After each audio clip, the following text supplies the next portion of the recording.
नमस्कार दोस्तों, मैं नितेश पटेल आप सबका एक बार फिर से स्वागत करता हूं अपने YouTube चैनल अवैध ऑनलाइन क्लासेस पे। आज हम लोग ज्यामिति पढ़ेंगे। ठीक है, ज्यामिति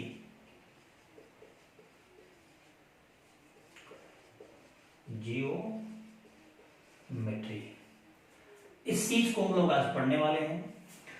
इस वीडियो में जो ये ज्यामिति का वीडियो होगा, इसमें एक एक चीज को हम लोग क्या करेंगे, अच्छी तरीके से कवर करेंगे, एकदम एक एक चीज को। और जितने भी ज्योमेट्री के पार्ट्स हैं, चाहे वो एक बिंदु से लेके चतुर्भुज तक या उसके अलावा जितने भी कोण हैं, सबको हम क्या करेंगे इस वीडियो में डिस्कस करने वाले हैं। तो आप सबसे मेरी एक रिक्वेस्ट है कि इस वीडियो को देखते वक्त बिल्कुल स्किप ना करें, वीडियो को एक एक करके पूरे अंत तक देखें। और अगर वीडियो अच्छे लगे तो अपने दोस्तों के पास भी शेयर करें, ताकि इसका लाभ उन सबको भी मिल सके। ठीक है, तो सबसे पहले हम लोग ये देख लेते हैं कि ये जो ज्यामिति है, ये ज्यामिति क्या चीज है, ये होता क्या है, और इसमें हम लोग करते क्या है, क्या चीज इसमें पढ़ते हैं ये ज्यामिति में। तो हम लोगों ने गणित के बहुत सारे पार्ट को पढ़ा होगा, जिसमें अलजेब्रा का पार्ट होता है, अर्थमेटिक में कमर्शियल मैथ का पार्ट होता है, ट्रिग्नोमेट्री है, उसके बाद से क्षेत्रमिति है। ठीक उसी तरह गणित का एक पार्ट ये ज्यामिति भी होता है, जिसको आज हम लोग डिस्कस करने वाले हैं। ठीक है, अब ये ज्यामिति का अगर डेफिनेशन की बात की जाए, परिभाषा की बात की जाए, तो इसका परिभाषा क्या होना चाहिए।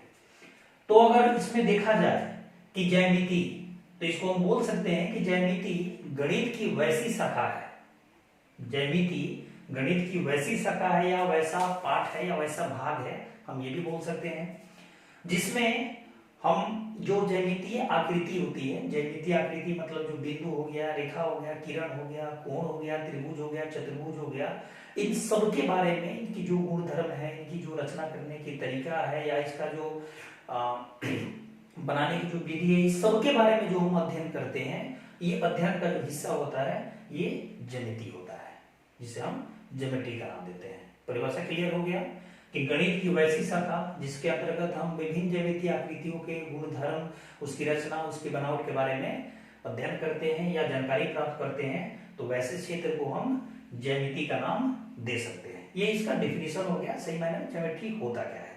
जो बहुत सारे जितने भी इसमें फिगर आते हैं, उस सब के बारे में हम लोग अध्ययन करते हैं। इसमें सबसे पहले हम लोग को जानना क्या है, जो सबसे छोटा चीज है, बिंदु के बारे में समझिए बढ़िया से।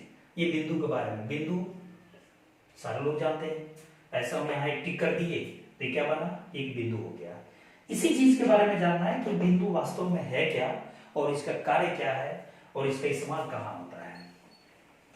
देखिए, अगर परिभाषा की बात की जाए, बिंदु के डिफिनेशन की बात की जाए, जो पॉइंट है इसकी परिभाषा की बात की जाए, तो बहुत लोगों ने परिभाषा को पढ़ा भी होगा या उन लोगों को मिला भी होगा, या जो जूनियर क्लास होते हैं मतलब 10th से नीचे, उसमें हम लोगों को परिभाषा क्या मिलता है कि जिसमें जिसकी लंबाई, चौड़ाई और ऊंचाई ना हो, उसे हम बिंदु कहते हैं। जिसकी लंबाई, चौड़ाई और ऊंचाई ना हो, उसे ही हम बिंदु कहते हैं। लेकिन अगर इस परिभाषा पे अगर ध्यानपूर्वक अगर सोचा जाए, खूब अगर तर्कपूर्ण तरीके से अगर सोचा जाए, तो क्या ये परिभाषा सत्य लगेगा, जिसकी लंबाई, चौड़ाई और ऊंचाई ना हो। अब बताइए, अगर इसकी लंबाई, चौड़ाई और ऊंचाई अगर नहीं होता तो क्या ये दिखाई देता। दिखाई देने का मतलब है कि इसकी कहीं ना कहीं इसकी कुछ लंबाई, कुछ चौड़ाई और कुछ ऊंचाई है, तभी हम लोग क्या हो रहा है, दिख रहा है। भले ही इसकी लंबाई, चौड़ाई इतनी छोटी है, उसको माप नहीं सकते हैं, या माप भी सकते हैं तो काफी छोटा इसका मान जाएगा। इसलिए यहाँ पर परिभाषा में जो पहले का परिभाषा लोग देते हैं, या छोटे क्लास में जो परिभाषा लोग मिल जाता है कि जिसमें लंबाई, चौड़ाई, ऊंचाई ना, उससे बिंदु कहते हैं। लेकिन अगर इसको बढ़िया से अगर सोचा जाए, तर्कपूर्ण तरीके से अगर सोचा जाए, तो ये परिभाषा 100% सत्य नहीं होता है।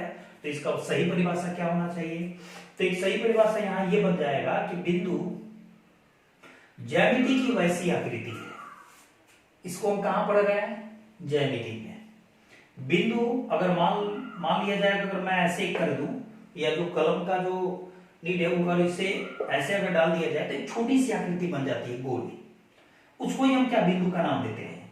लेकिन अगर डेफिनेशन की बात की जाए, तो डेफिनेशन क्या देंगे कि बिंदु ज्यामिति की वैसी आकृति है। ज्यामिति, अगर देखिए यही चीज अगर हम इसको अंकगणित में पढ़ते हैं, अंकगणित, अर्थमेटिक, तो उसमें इसका नाम दशमलव हो जाता है। यही चीज अलजबरा में डॉट का काम करता है, मतलब गुणा का काम करता है, और यही चीज ज्यामिति में इसका नाम बिंदु हो जाता है। एक ही चीज दिखने में एक जैसा दिखने वाला चीज अलग अलग क्षेत्र में इसका काम भी अलग अलग हो गया और साथ में इसका प्रयोग भी अलग अलग हो गया। तो यहाँ हम लोग सीधे यहाँ कहेंगे कि बिंदु ज्यामिति की वैसी आकृति है जिससे किसी समतल में, समतल समझ रहे हैं, जैसे ये पूरा जो बोर्ड है ये बिल्कुल इसकी सतह बराबर है तो इसको हम समतल कर सकते हैं। जिससे किसी समतल में अनंत किरणें खींची जा सकती है। शब्द पे ध्यान दीजिए, अनंत किरणें। अनंत किरणें का मतलब है कि बहुत सारे किरण संभव है। ऐसे मैं यहाँ कुछ ही किरण को दिखा रहा हूं, बाकी आप लोग समझ सकते हैं ऐसे करके। अनंत किरणें खींची जा सकती है। ये जो है ये बिंदु है और यहां से बहुत सारे किरण को क्या कर सकते हैं, खींच सकते हैं। कितना किरण खींच सकते हैं, तो अनंत, अनगिनत, कोई फिक्स नहीं है कितना खींच सकते हैं। तो ये होता है। इसको समझने के लिए हम क्या कर सकते हैं, टर्च को भी हम देख सकते हैं। अगर हम टर्च ये ले लें तो क्या होता है, यहाँ जो बल्ब लगा होता है ऐसे बहुत सारा ऐसा प्रकाश निकलता है, पूरा इधर भी निकलता है, लेकिन इधर का हिस्सा जो होता है थोड़ा सा ये अपारदर्शी होता है, तो ये प्रकाश को आगे की तरफ ट्रांसफर कर देता है। लेकिन ये ऐसे क्या हुआ, यहाँ से बहुत सारा ऐसे प्रकाश निकला, ठीक उसी तरह जैसे ये काम कर रहा है। तो इसको हम क्या कहेंगे, ये बिंदु का नाम देंगे। एक बार मैं फिर से परिभाषा को रिपीट कर दे रहा हूं कि बिंदु ज्यामिति की वैसी आकृति है जिससे किसी समतल में अनंत किरणें खींची जा सकती है। अब एक चीज यहाँ नया चीज मिला किरण के बारे में, जो हम लोग आगे डिस्कस करेंगे। परिभाषा समझ में आ गया कि बिंदु ज्यामिति की वैसी आकृति है जिससे किसी समतल में अनंत किरणें खींच सकते हैं। मैंने यहाँ ये बता दिया। अब समझिए दूसरा चीज हम लोग को ये समझना है रेखा के बारे में, ठीक है। ये लाइंस, ये क्या है, अब बताइए रेखा। जरा इस चीज पे गौर कीजिएगा। अगर बहुत सारे बिंदु अगर मिल जाए, बहुत सारे करने का मतलब असंख्य, अगर असंख्य बिंदु अगर एक साथ मिल जाए तो वहां कुछ ना कुछ फिगर का निर्माण होगा। और वो फिगर कौन सा होगा, तो फिगर होगा रेखा। इसलिए रेखा का परिभाषा अगर देना हो या रेखा किसे कहते हैं तो हम कह सकते हैं कि रेखा अनंत बिंदुओं का एक समूह है या अनंत बिंदुओं का एक समुच्चय है, उसी को हम रेखा का नाम देते हैं, ठीक है। यानी बहुत सारे बिंदु जब मिल जाते हैं तो रेखा का निर्माण होता है। समझ में आ गया। जैसे अगर ऐसे मान लें कि ये क्या हुआ, बहुत सारे ऐसे बिंदु है, ये सबको हम बिंदु मान के चल सकते हैं। ऐसे अगर ये बिंदु काफी पास होते, काफी पास, ये इतने पास कि देखने के बाद लगे कि सारे बिंदु सटे हुए हैं, तो जब ये काफी पास होंगे तो लगेगा कि सारे बिंदु ये सटे हुए हैं। तो ऐसे अगर हो जाएगा तो पता चलेगा कि क्या हुआ, तो एक लाइन बन गया और इसी को क्या कहेंगे, रेखा का नाम देंगे। यानी परिभाषा हम एक बार फिर से उसको बोल दे रहे हैं कि रेखा अनंत बिंदुओं के समूह को कहते हैं या अनंत बिंदुओं के समुच्चय को कहते हैं। और रेखा का निर्माण किससे हुआ है, तो अनंत बिंदुओं के समूह से मिलकर ही हुआ है। तो इस तरह से हम क्या कर सकते हैं, रेखा का नाम दे सकते हैं। अब रेखा की अगर परिभाषा की बात, रेखा के अगर वर्गीकरण की बात करें, मतलब इसके प्रकार की बात करें, तो इसके दो प्रकार होते हैं। एक होता है सरल रेखा और एक होता है वक्र रेखा। अब ये समझिए ये क्या है, एक है सरल रेखा और एक है वक्र रेखा। सरल मतलब होता है सीधा, अब वक्र मतलब होता है टेढ़ा। मतलब कि रेखा अब दो टाइप से होगा, एक तो ऐसे होगा एकदम ये सीधा है, और दूसरा ये टेढ़ा होगा, एक तो इस तरह से। तो इन दोनों को हम कैसे बताएंगे, तो अगर हम सरल रेखा की सबसे पहले बात करें कि सरल रेखा क्या है, तो सरल रेखा में अगर हम देख रहे हैं कि सरल रेखा का प्रत्येक बिंदु का जो दिशा है वो बदला नहीं है, सब एक ही दिशा में ऐसे अवेलेबल है, एकदम एक ही दिशा में, एकदम सीधे में है। जबकि अगर हम वक्र रेखा की बात करें तो प्रत्येक बिंदु का दिशा यहाँ क्या हुआ, चेंज हुआ है। एक बिंदु यहाँ, फिर यहाँ ऐसे करके ये सबका चेंज हो रहा है। मतलब कि सरल रेखा में एक बिंदु से दूसरे बिंदु तक जाने में जो बिंदु का जो दिशा है उसमें कोई परिवर्तन नहीं होता है, सारे एक ही दिशा में होते हैं। जबकि वक्र रेखा में क्या होता है, परिवर्तन होते रहता है, ठीक है। तो इसको हम कर्व लाइन या जिगजैग बोल देंगे और ये हो जाएगा स्ट्रेट लाइन सरल रेखा, ठीक है। तो ये रेखा का ये दो प्रकार हो गए, एक सरल रेखा और दूसरा वक्र रेखा। इसमें एक चीज और होता है जो यहां मैं लिख रहा हूं, रेखाखंड। अब इस पे विचार कीजिए, रेखाखंड क्या है।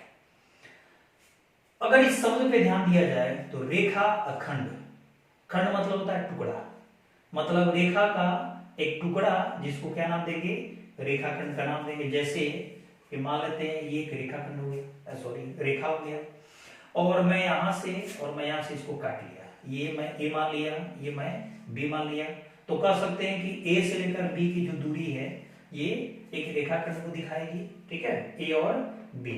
मतलब ये भी कह सकते हैं कि दो बिंदुओं के बीच की जो न्यूनतम दूरी होती है उसे हम रेखाखंड कहते हैं, ये हम काम कर सकते हैं, ठीक है। अब एक चीज होता है किरण, यहां समझिए किरण क्या होता है। मैं यहां दो फिगर बना रहा हूं, एक ये और एक ये, दोनों को गौर से देखिए, दोनों में क्या फर्क दिखाई दे रहा है। ये जो ऊपर वाली लाइन है इसके दोनों साइड में, मतलब दोनों छोरों पर तीर का चिन्ह बना हुआ है, जबकि ये दूसरी लाइन है यहाँ एक छोर पे ही तीर का चिन्ह बना हुआ है और एक छोर पर केवल एक बिंदु है। तो ऊपर वाली जो लाइन है इसको हम रेखा बोलेंगे और जो नीचे वाली लाइन है इसको हम किरण का नाम देंगे। दोनों में कुछ फर्क समझ में आ रहा है।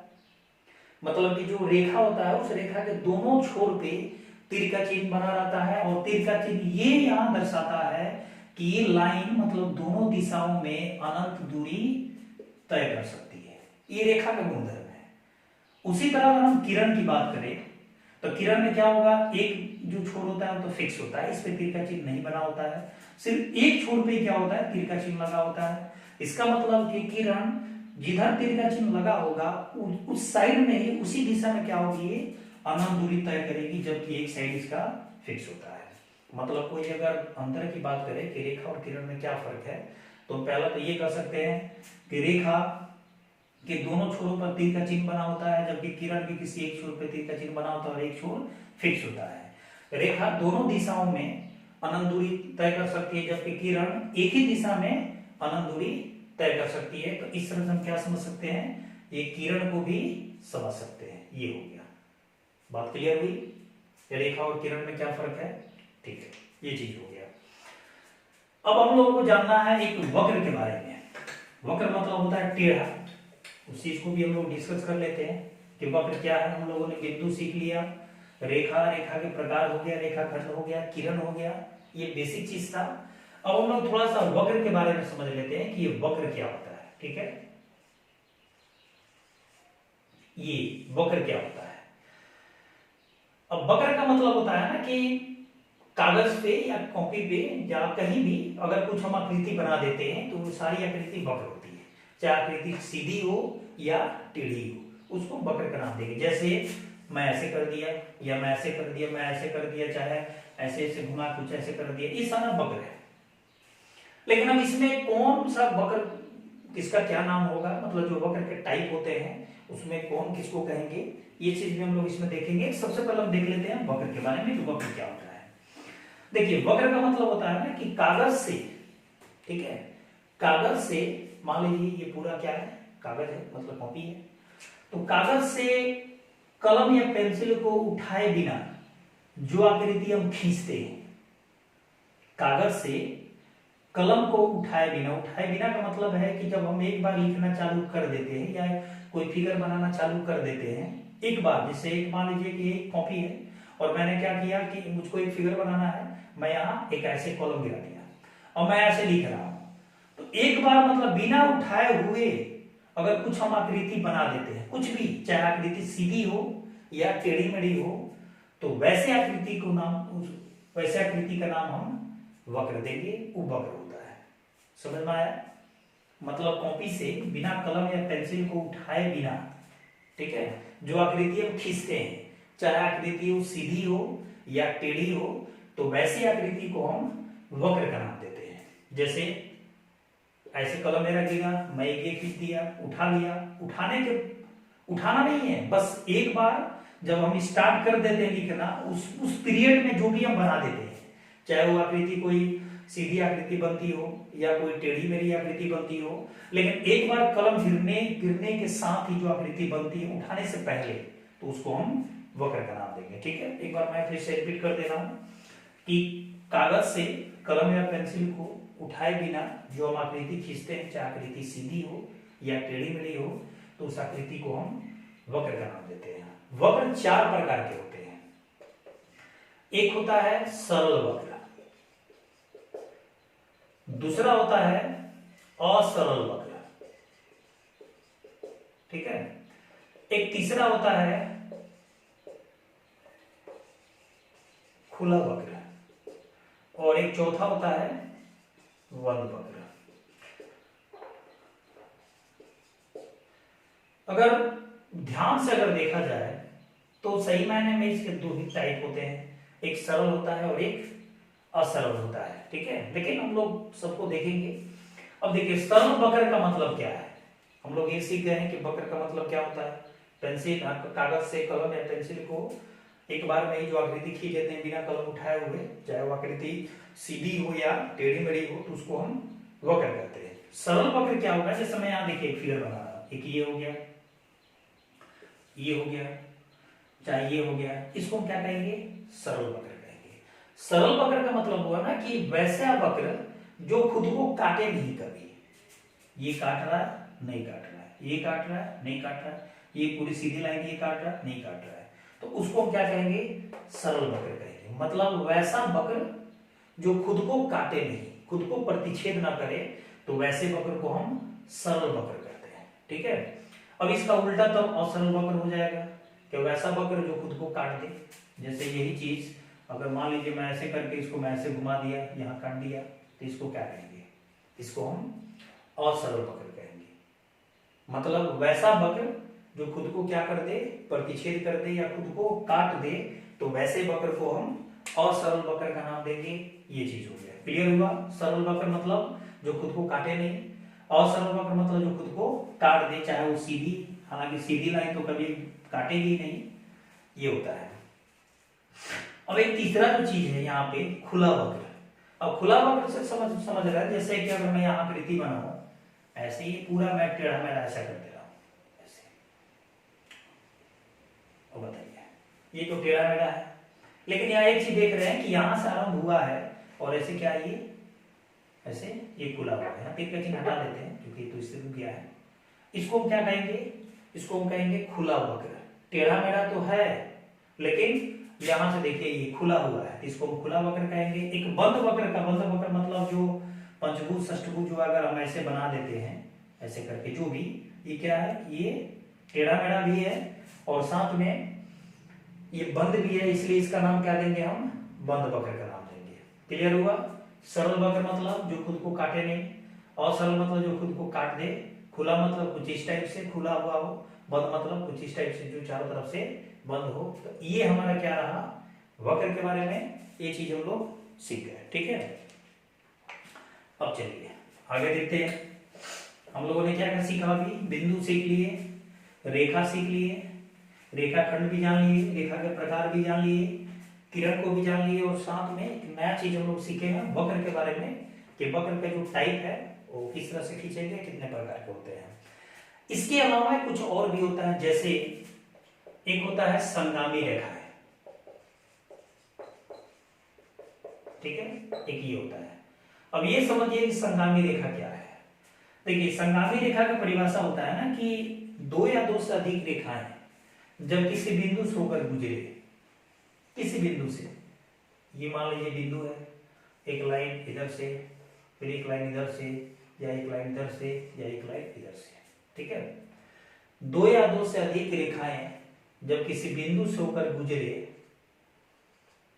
तो सारे लाइन को, जैसे यहाँ जो ये फिगर दिखाया जा रहा है कि इस बिंदु से क्या हुआ है, बहुत सारी लाइन ऐसे गुजरी हुई है, एक लाइन, 2 लाइन, 3 लाइन, ये 4 लाइन है, और भी बहुत सारी लाइन हो सकती है। मतलब 2 या 2 से अधिक ही होनी चाहिए, एक नहीं 2 से अधिक, ठीक है। तो वैसे रेखाओं को हम क्या कहेंगे, संगामी रेखा का नाम देंगे। या हम ऐसे भी कर सकते हैं कि बहुत सारी रेखाओं का उद्गम स्थान एक हो। उद्गम मतलब कि ये लाइन मान लीजिए यहाँ से निकला, यहाँ से निकला, यहाँ से निकला, फिर यहाँ से निकला, ऐसे, तो उसको भी क्या हम एक समकामी रेखा का नाम दे सकते हैं। ठीक है, लेकिन ये सही रहेगा कि जब दो या दो से अधिक रेखाएं किसी एक बिंदु से होकर गुजरती हैं तो सारी रेखाओं को हम समगामी रेखा कह सकते हैं। क्लियर हुआ? ठीक है, दूसरा चीज हम लोग को जानना है समांतर रेखा, पैरेलल लाइंस, ये जानना है। अब समझिए कि समांतर रेखा क्या है। देखिए, समांतर रेखा तभी बन पाएगा जब कम से कम दो लाइन एक साथ दिया हो। जैसे मान लीजिए एक लाइन ये हो गया और एक लाइन ये हो गया, इसको हम L1, इसको हम L2 मान रहे हैं। समझिए बढ़िया से, दोनों साइड तीर का चिन्ह बना हुआ रेखा है। ये दोनों लाइन अगर पैरेलल है, मतलब समांतर है, तो क्या कंडीशन होगा कि दोनों लाइन समांतर है। समांतर के लिए हम जानते हैं दो खड़ी लाइन ऐसे दिखा देते हैं, मतलब कि अगर दो लाइन L1 और L2 अगर समांतर है तो उसको दिखाएंगे L1 समानांतर L2। ये दो खड़ी लाइन जो है ये समानांतर का प्रतीक है। जब भी समानांतर अगर दिखाना हो तो हम ऐसे ही दिखाएंगे। ठीक है, ये चीज हो गया। अब हम लोग ये समझेंगे कि अगर L1 और L2 अगर समानांतर है तो किस आधार पर हम कहेंगे कि ये समानांतर है। तो समानांतर में होता है ना कि जब दो या दो से अधिक लाइन, समझिए एक लाइन पर कभी ये लागू नहीं होगा, कम से कम कितना चाहिए, दो लाइन चाहिए। अगर दो या दो से अधिक अगर रेखाएं या लाइंस अगर समानांतर है तो समानांतर होने का उसकी प्रॉपर्टी क्या है कि प्रत्येक दोनों के बीच का जो डिस्टेंस है, ये जो दूरी है वो एक समान रहता है। और साथ में उन दोनों को अगर दोनों ही दिशाओं में अगर विस्तारित किया जाए या बढ़ाया जाए तो कभी भी समांतर लाइन एक दूसरे को प्रतिच्छेद नहीं करती है। इस आधार पे हम कह सकते हैं कि L1 और L2 एक समांतर लाइन है। एक बार और देख लेते हैं, अगर L1 और L2 ये समानांतर है तो इन दोनों के बीच की दूरी क्या होगी, हर जगह बराबर होगी, कहीं कम कहीं ज्यादा नहीं, हमेशा एक समान होगा। अगर ये दूरी हमेशा एक समान है तो क्या इसको अगर हम इधर बढ़ाएं या इसको इधर बढ़ाएं, या अगर इसको इधर बढ़ाएं या इसको बढ़ाएं तो क्या कभी एक दूसरे को प्रतिच्छेद करेगी? बिल्कुल नहीं करेगी। मतलब समानांतर रेखा कभी भी एक दूसरे को प्रतिच्छेद नहीं करती है। और प्रतिच्छेद नहीं करने का मतलब है कि दोनों ही दिशाओं में अगर हम इन दोनों को बढ़ाएं तो चूंकि दूरी तो दोनों का हर जगह बराबर होगा, तो जब दूरी हर जगह बराबर होगा तो प्रतिच्छेद करने का सवाल ही पैदा नहीं होता। इसीलिए हम यहाँ कर सकते हैं कि जो लाइन L1 और L2 है ये दोनों एक दूसरे के समांतर है। ठीक है, तो इस तरह से हम क्या कर सकते हैं, समांतर लाइन को समझ सकते हैं कि दो या दो से अधिक रेखाएं अगर समांतर है तो उनके बीच की दूरी एक समान होती है। और दोनों को अगर अलग अलग दिशाओं में, मतलब दोनों को अगर एक्सपेंड किया जाए या बढ़ाया जाए तो कभी भी एक दूसरे को प्रतिच्छेद नहीं करती है। ये समांतर रेखा की प्रॉपर्टी है। ठीक है, इसके बाद हम लोगों को तीसरा जानना है एक तिर्यक रेखा। ठीक है, इसका एक और नाम होता है प्रतिच्छेदी रेखा। अब देखिए प्रतिच्छेदी रेखा क्या होता है। प्रतिच्छेदी मतलब किसी लाइन को काट दे, तिर्यक रेखा।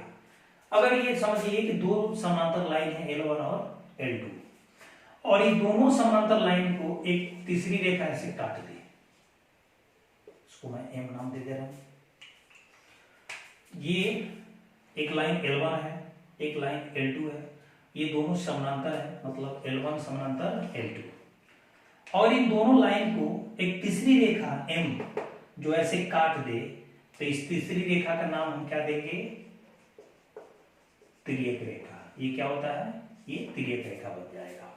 समझ में आ गया? मतलब दो समांतर लाइन को जब एक तीसरी रेखा उसको प्रतिच्छेद कर दे या उसको काट दे तो वैसी रेखा को हम तिर्यक रेखा का नाम देंगे। क्लियर हुआ? तो ये चीज हो गया। ये अब सारा चीज क्या है, अभी तो रेखा के बारे में हम लोग समझ रहे हैं। एक चौथा चीज और इसमें जान लेना है, समपाती। समपाती रेखाएं, ये समझिए, ये बहुत काम वाला चीज है। ये समपाती रेखाएं क्या है? समपाती रेखा का मतलब है ना कि अगर एक लाइन है और उसी लाइन पे उसी रास्ते से एक दूसरी भी रेखा है, जैसे कि मान लीजिए एक लाइन ये हो गया L1, ठीक है, और एक और लाइन है L2 जो इसी पे है। ये L1 है और एक और है जो इसी पे है L2, तो दोनों लाइन क्या होंगे, समपाती होंगे। मतलब दो या दो से अधिक रेखाएं जब समपाती होती है तो उनका जो स्थान होता है, जो उनका जो रास्ता होता है, वो दोनों का या दो से अधिक जो रेखाएं होती है उन सब का एक ही हो जाता है। ठीक है, जैसे L1 और L2, ये पहली लाइन जिस रास्ते से होकर जा रही है, जिस बिंदु से होकर गुजर रही है, दूसरी लाइन भी उसी रास्ते से उसी बिंदु से होकर जाएगी, मतलब दोनों का जो स्थान है वो एक ही बन जाएगा। तो वैसी रेखाओं को हम क्या नाम देंगे? समपाती रेखाएं कहेंगे। ठीक है, ये चीज होता है। तो हम लोग क्या किए, रेखा के बारे में समझ लिए। ये क्या था?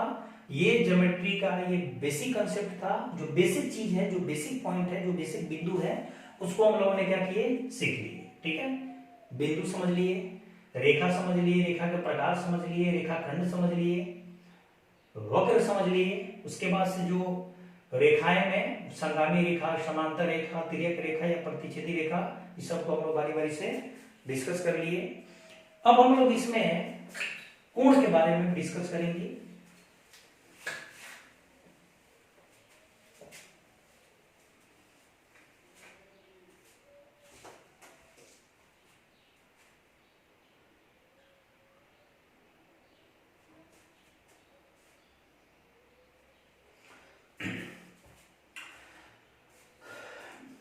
ठीक है, इतना तो समझ में आ गया।